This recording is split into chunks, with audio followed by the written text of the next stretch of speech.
Welcome to Muscle Car TV. Today we have the Dodge Challenger RT Shaker.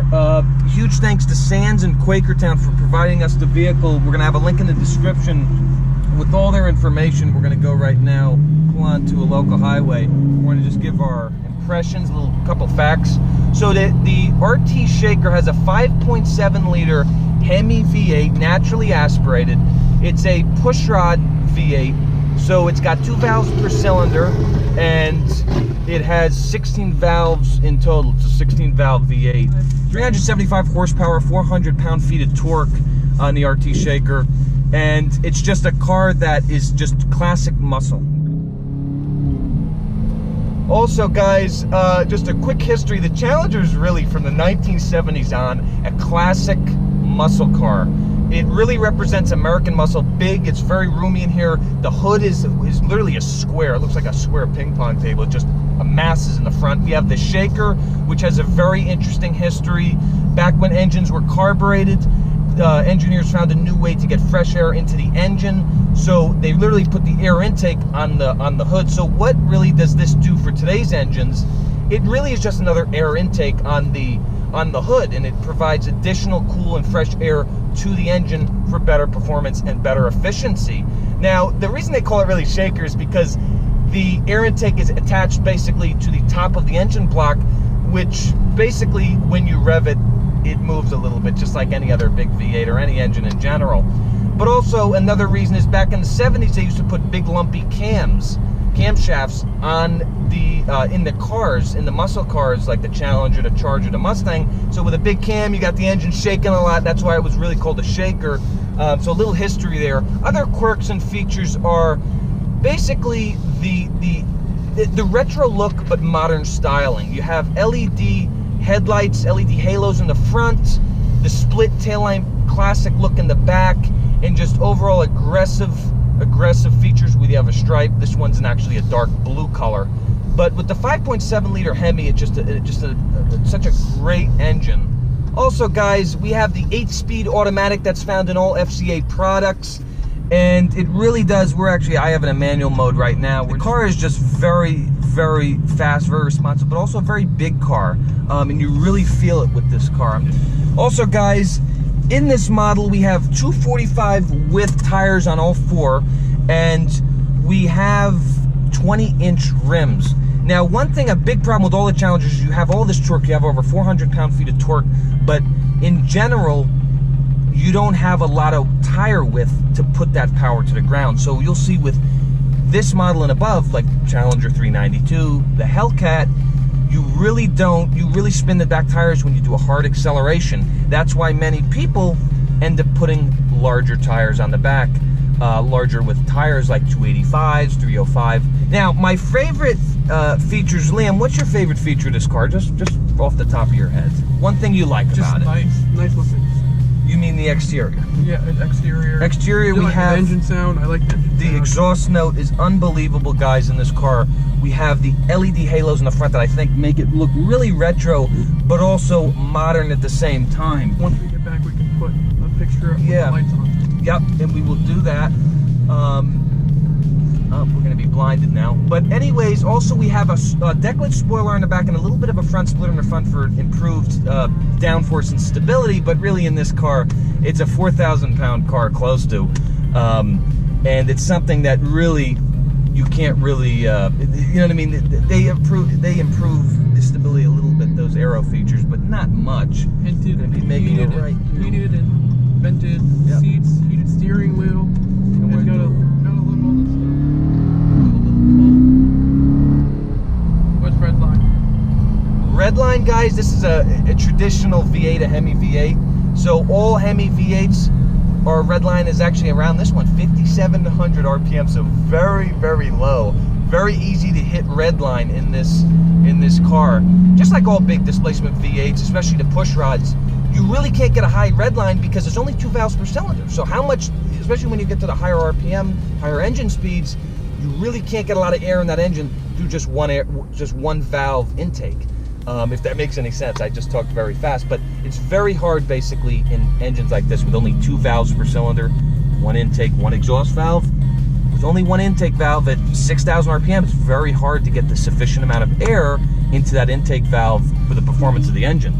Now, also with the air intake on the hood, it's very small, the Shaker, but it still helps out in general with the overall performance of the engine. Do a small little pull here just to test the acceleration. We're in first gear.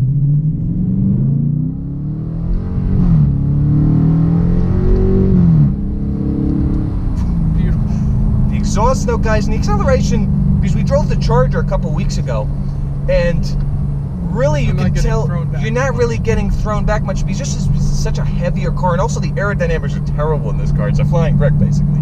The Charger was very aerodynamic, and it's still a nice car. It's still a nice car, guys. It's beautiful, but it's classic muscle. It's square, not fuel efficient. We're getting what, 13 around town. About it's definitely a more classic look when the Charger is completely modern, changed. Exactly, Completely changed. Exactly, and that threw you back in your seat. Also, it's a bigger engine, 6.4 liters, so we got to give it that. But naturally aspirated, something about naturally aspirated. There's no supercharger, there's no turbocharged engine. Now, on the Hellcat Challenger and the Demon, they obviously have an Eaton supercharger, which obviously the boost is crazy, bringing horsepower numbers up to 700-800 horsepower. Oh, yeah. But still, something about naturally aspirated where you have a car that you have instant power. With a supercharger, you still have to wait a second, but with naturally aspirated, it's just that raw sound, the raw power of this thing. We're going to downshift. Okay, we got someone in front of us now, but we're gonna... Woof! Very fast car. Really do enjoy it. We're gonna turn around up here. I'm gonna go back. So guys, thanks a lot. We're gonna see you guys next video. It was a bit of a short drive, but we're gonna, we had limited time. Huge thanks to Sands of Quakertown, Pennsylvania, for allowing us to review the car today. Please check Sands out at their website and the link below. And from Liam and I, we'll see you guys next video. Hey everybody, thanks for watching the video. This is just going to be a quick conclusion in my overall thoughts about the Dodge Challenger. The one that we drove in the Dodge Challenger lineup in general. So as we know, it's an American icon. It's got the classic muscle car look, the Dodge Challenger. It's large, aggressive. Got a large displacement V8, rear-wheel drive, and what makes this car special is that old-school Shaker intake that pops through the hood and moves when you rev the engine. We drove at all these points, and is probably one of the last of the three American muscle cars to stay true to its styling roots from the 1970s. The Shaker RT is powered by a 5.7-liter naturally aspirated V8 producing 372 horsepower and 400 pound-feet of torque. And our test model was equipped with an 8-speed automatic. You can also get it in a 6-speed manual. The main thing I wanted to accomplish with this review was basically what it's like to drive the Challenger RT Shaker around town and on the highway. We spent around 45 minutes driving it on back roads and on the highway. Ride quality was great. The Challenger had 245 width tires all the way around, and obviously that's good for street driving, but if you were to ever go to the track, you would need a larger width tire, like 285s, 305s, etc.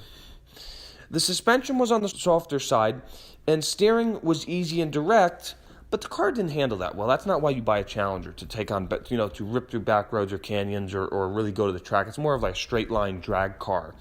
And that really shows. When you're steering, you really feel all the weight of the car, and you can really feel the body roll. It's not that bad, but you can really feel the weight when you're cornering.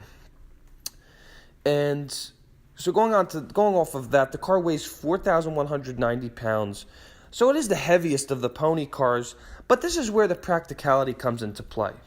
The Challenger has a very large trunk, spacious driver and passenger seats, and actual back seats that adults can utilize with decent legroom. I sat behind myself. I'm 6'2", and I fit pretty good. Whereas in the Camaro, and especially the Camaro and the Mustang, you basically cannot get back there unless you are a small child.